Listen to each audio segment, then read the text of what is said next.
Hey everyone, this is John from EastCoastArmory.com, and I'm here today with a product review slash tutorial video on a set of 1/35 scale T41 workable track links from Miniart. Of course, these tracks here are intended for use on the M3 Lee pattern or the M4 Sherman pattern of vehicles, and there are a number of kits on the market where these tracks here might be a nice addition to add to round off your build. The reason why I'm actually working on assembling this set here is because I needed to finish off a 1/35 scale Takom M3A1 Lee CDL. That model is going to have an entire model showcase video revolving around that build as well as the review for that build, so I recommend checking that video out, which should be dropping shortly around the time this video gets posted. In a nutshell, the Takom model is exquisitely designed and also it's very nicely detailed. Unfortunately, one ding that the kit does have, in my opinion, is that the tracks that are supplied with the model are less than desirable. The kit supplies you with a set of individual Lincoln Link track, and if anyone is a fan of this channel, you'll know that this is something that I have an utmost disdain for, and of course would not be utilizing on this build. Because of that, I needed to acquire a set of workable track links in order to complete the model in question. Fortunately, the aftermarket scene is awash with many VVSS, Sherman, and M3 Lee pattern of track options from a multitude of different materials, from cast metal to injection molded plastic to single-piece vinyl. A new addition to the market, however, is from the company Miniart. Miniart released these tracks back in 2019, and what caught my attention for them was not only the quality of the tracks, but also with the price and availability. These tracks here retail anywhere from 15 to 20 some odd US dollars, and at the time of filming this video were very prolific and easy to come by on the aftermarket scene, from such e-tailers as eBay or Amazon, as well as some other modeling catalog websites which can be found via Google search. Tracking down a set of these workable track links here was not something that I had to go out of my way for. With the price being just right and was a fraction of the cost of some of the other options that I mentioned, namely the cast metal track links that are on the market, I decided to give them a shot for this model in question. So far, you can see that I went ahead and successfully assembled one band of track. This is enough for one side of the model, and I'm about to undertake the track assembly for the opposite side. After my experience with building the first track band over here, I seen some areas where a builder can run into issues and possibly to further frustration during the track's assembly. I do, however, have solutions for all these problems, and I'll be going over those in this video. However, before I do, I just want to point out, if you do like this content, be sure to like, share, and subscribe. And it's a great way to not only help grow the channel, but it's also a great way to keep in the loop of new posted content. With that in mind, let's go ahead and go over what is required to build the tracks that we have here, and do it in a way that won't make you pull your hair out of your head. Starting with what you get in the box, you receive two types of runners, technically three. The main pads are on these sprues that we have here, and they are in a male and female type configuration. This is actually very relevant because with the way the teeth get installed, you need to have them on in a certain way or else the track pads just won't fit together. Go over that in a moment. The second runner consists of the actual teeth. Everything is nice and cleanly molded, and the detailing that's found on the surface is very good, and it's what you would expect for models made with modern tooling. To achieve the hinging, the teeth is what connects everything together, much along the lines of the real one. But you can see with the teeth, there are two stems that are integrally molded onto the inside. Along with the stems, you'll see that there are these half-round sections that are also integrally molded on.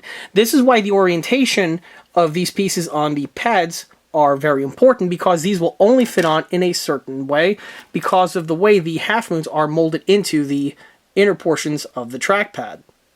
As for the number of parts, so far what I've seen that the set supplies you with an ample amount of components to assemble enough tracks for one vehicle, and also you will have a number of spares. This includes both the pads themselves as well as also the teeth. So in case you screw up one or two links, fear not, because you have plenty to go in case a snafu like that were to happen.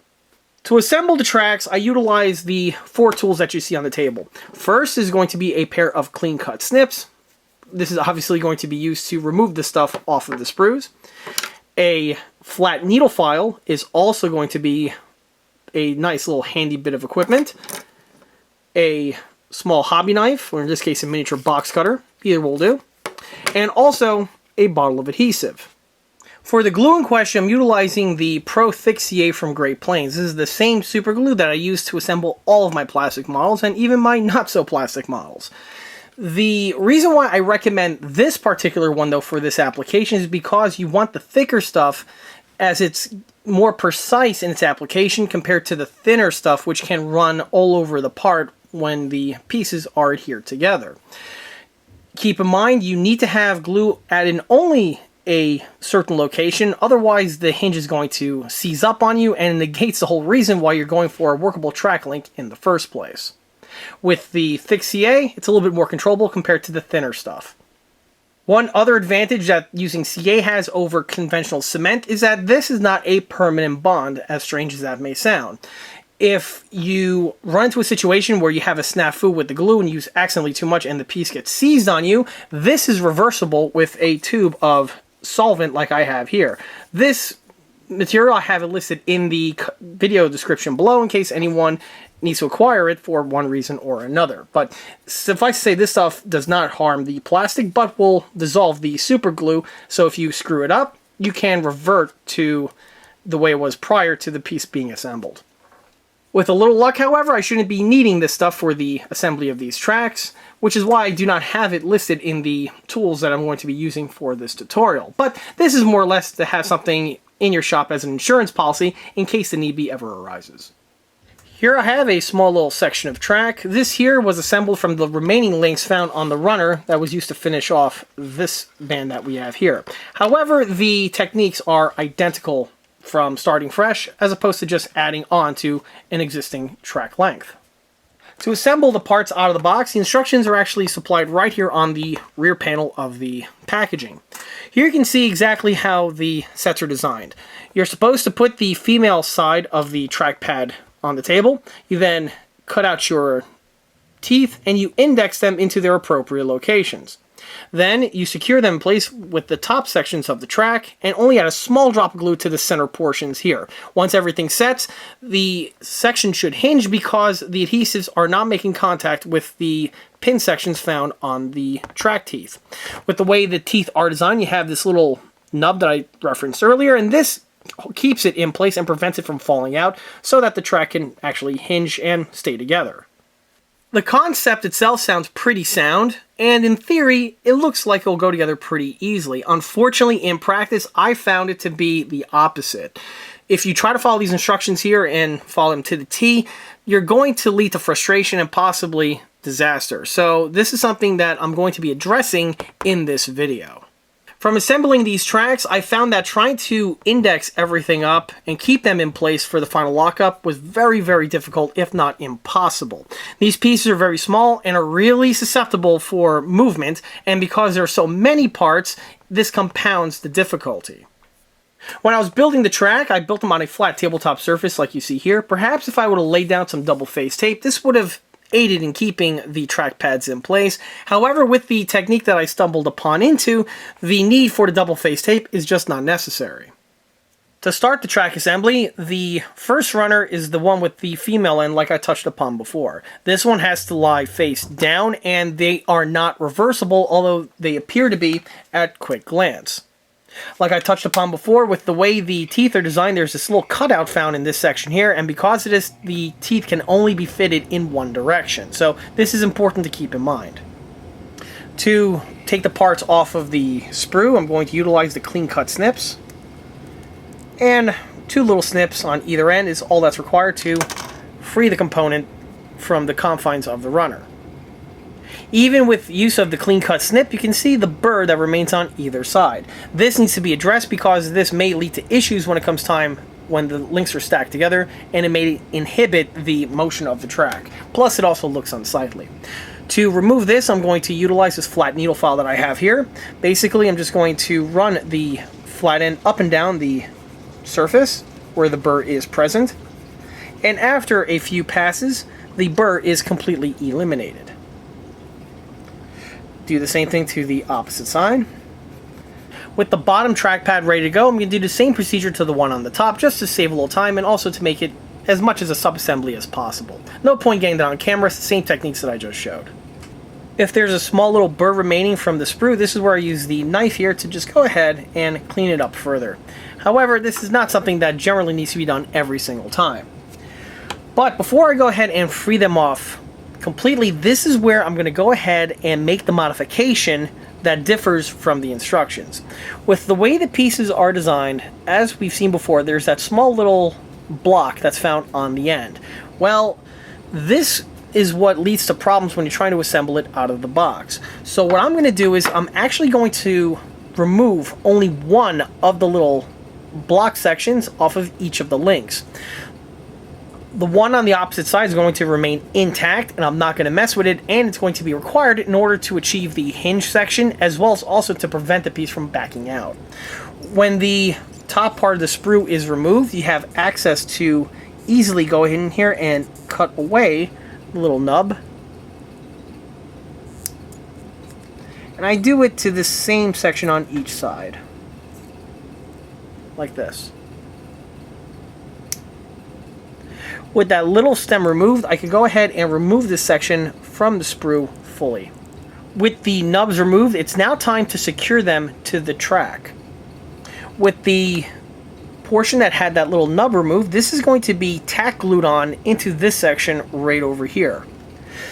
When I'm saying tack gluing, it's exactly what you may think of. It's just going to be a very small, extremely fine amount of glue that's going to be used to secure these two in place. The reason why is because the glue is only being used to hold them in place, just to act as a jig. Once the glue is fully set, I can then bust the piece, and then the functionality returns as it would originally. To do this, you have to use a very finite amount of glue on the component. Hopefully that came out on camera, but it's a very small little drop, and this section here just slides directly into place. Do the exact same thing to the one on the opposite side.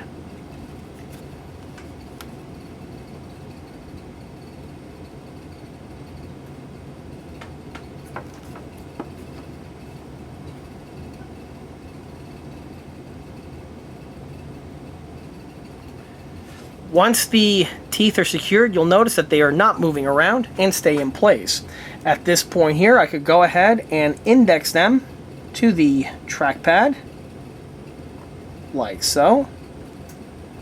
And then I could secure it in place with the top portion.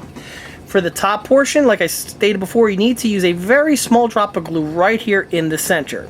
This is where the thick super glue comes in handy, because if it's runny, it's going to go into these welds, and if it does, it's going to cause some problems. So for this one here, just a small little drop right there is really all you need. You then line everything up and secure it in place. To help push it down, I use the needle file here and put pressure on the top of the pad, and as you can see, the link is now fully assembled. At first, you don't want to articulate the hinge because you want to let the glue set.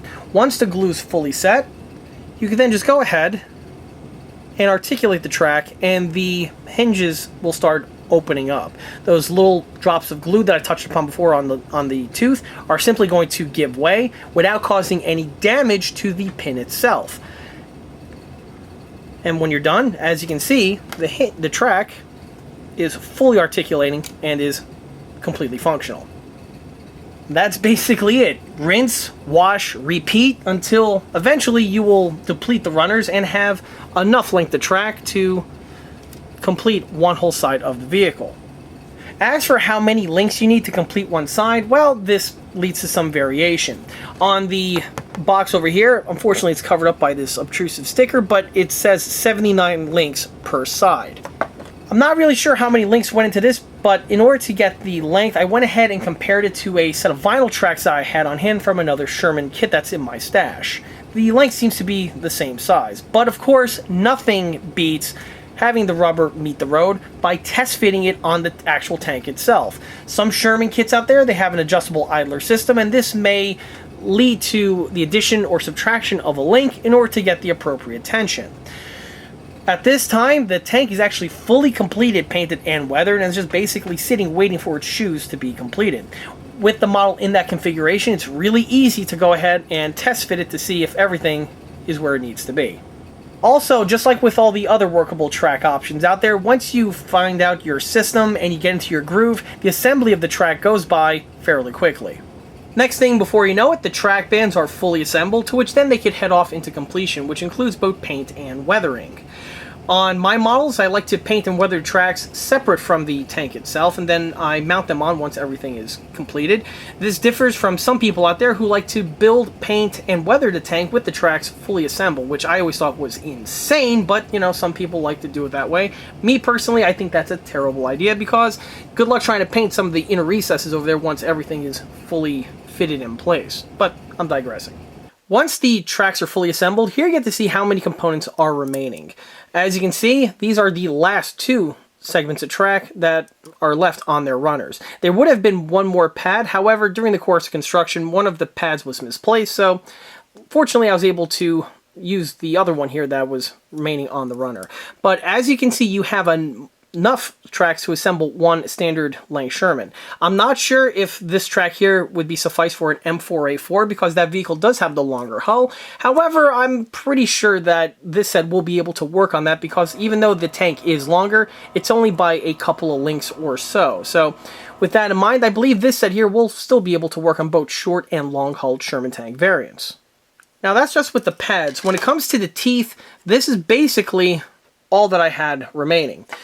There were originally a few more of these sections, however, during the course of construction, I accidentally broke one or two of the little pegs found on one of these teeth, so those sections were not going to be kept. But again, fortunately, there were enough components on hand in order to complete the set that I have here. So with that out of the way, let me go ahead and move the track bands in order so that I could start with the mounting procedure. Why this is relevant is because with the way the teeth are designed, you do have to make a slight modification to them in order for them to fit onto the tank and close off both ends. The model, of course, in question is the 1/35 scale Takom M3A1 CDL Lee. This model, by the way, spoiler alert, it's a fantastic kit, and I do recommend it. But again, if you want to know more information about that, check out the model showcase video for this particular build here, which is posted on the ECA channel. When it comes time for fitting on the tracks, however, this is, quite standard for most of my builds. To start, what I like to do is I like to take the sprocket and pre-time it around the track. This is going to make the installation of the track go by easier because the whole unit slides in unison, and you don't have to go ahead and try to time each and every little link onto the tooth in order for it to just roll across this section over here. Another very important thing to factor in, exactly where is the joining link going to be done. Me personally, I like to do it right back here between the idler and the last road wheel. This is a easier location to get to because you have a lot more clearance in this area to work with your hands. But on the front here, you have a similar situation. However, due to the complexities of the sprocket, trying to get the link in this area and put the joining tooth on is a bit more troublesome compared to getting it, or I should say installing it, right back over here. So to factor this in, I'm going to go ahead and pre-time the track around the sprocket. I'm basically just going to guesstimate exactly where, or exactly how long the track needs to be. This, by the way, is much easier to do off camera, but I'm going to go ahead and muscle through just for your enjoyment. Okay, perfect. So once I have the appropriate length, what I'm going to do is I'm going to seat the teeth onto their sprocket sections. And depending on the make of the individual, or I should say the workable track, some fit on a little bit better than others, but mostly just a little bit of coercion by putting a little bit or a slight amount of force on the track pads is enough to get the piece to seat in perfectly. As you can see, the Miniart track times exquisitely well with the Takom sprocket. To install the track, first I like to slide it across the top of the bogies. Just basically let gravity do the work for you. This is one portion where metal links have a little bit of an advantage because of their weight. They tend to slide through a little bit easier, but plastic tracks also work. Once the track is through, I then just slide the sprocket into place. No glues are utilized, by the way, for this. You just basically have the piece fit on with friction. Same is also true, by the way, for the rear idler on this particular example. Some of them I glue on, some of them I really don't. So at that point there, I could go ahead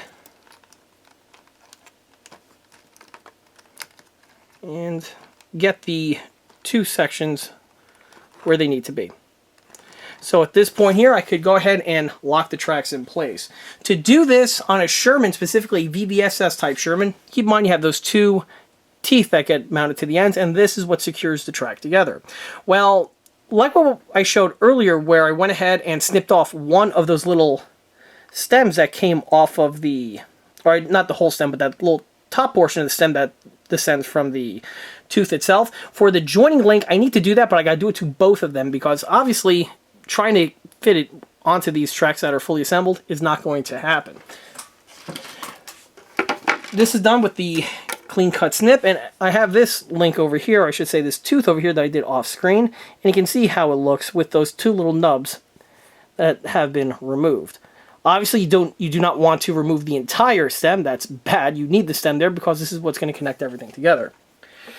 Now, in order to secure in place, I am going to use the glue, but I'm only going to use one drop, just like before, on one of the sections. This is just to hold the piece in place, and it's basically going to do the same thing that the other procedure that I touched upon did before. So, from here, I'm just going to add a little drop of glue.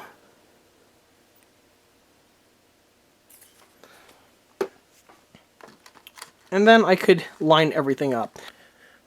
So here you can see one of the tracks have been mounted, and at this point in time here I'm installing the second track. One thing that I wanted to touch upon that I forgot to talk about before is when you're putting on the last tooth, like I said before, a drop of glue is added to one of the pins. And then at this point I could go ahead and actually hinge the entire unit into place. Because the tooth is on this portion here, the stem that comes out can actually hook into place, and this will do the job in holding it together just long enough for you to put the other tooth on the opposite end, securing it permanently in place.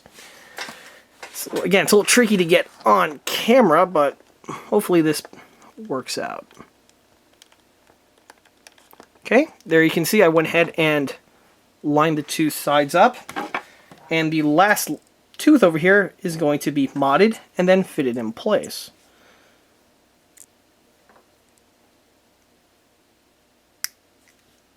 Okay, in one swoop I went ahead and removed the two little head sections from both of those stems.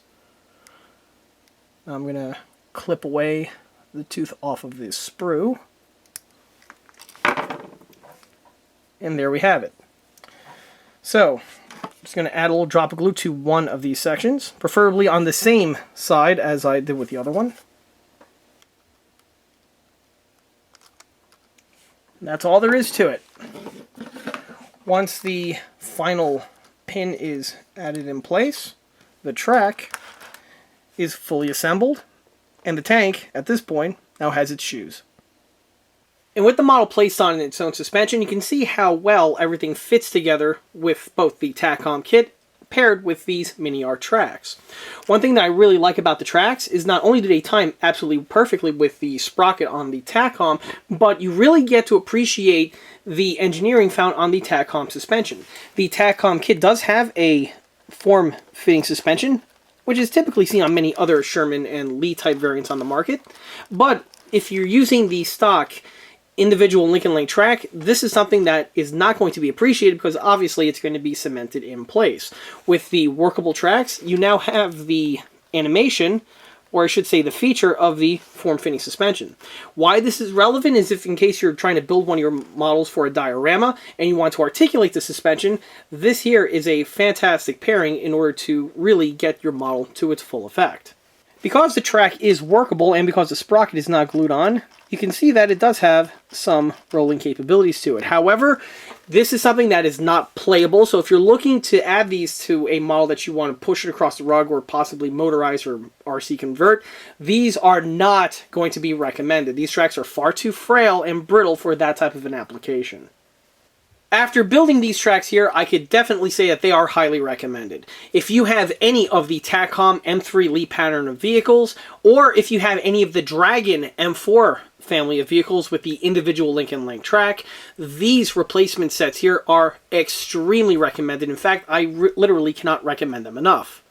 These tracks are also recommended if you have, say, the Italeri or a Tamiya Sherman, and for one reason or another you want to replace the single-piece vinyl track, be it it's just not to your liking, or possibly, you know, in many cases the models are getting older and the rubber might, you know, dry rot on you. If the tracks disintegrate into oblivion, these workable track links are a nice way to level up without a whole lot of money.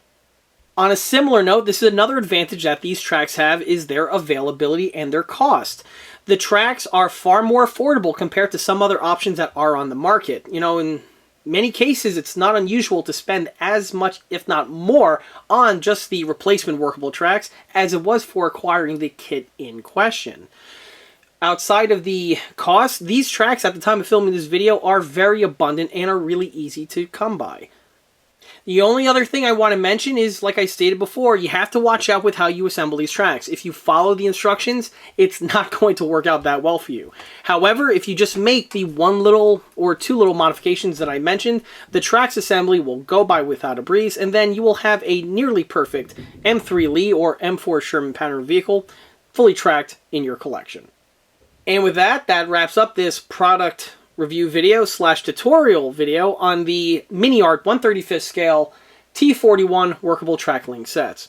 If you like this video, be sure to subscribe to this channel, where it's a great way to keep up to date on new posted content, being review or tutorial videos like this one over here, to the usual model showcase videos and project update videos that frequently get posted to this channel. Another way to keep in loop of new posted content is by liking us on Facebook. There I have more photographs of this particular build, as well as the other smaller and larger scale builds that have been posted on this channel in the past. Furthermore, don't forget to swing by eastcoastarmory.com for more 1/6 and 1/16 scale builds and detail components. Thanks again, and enjoy your builds. See you later.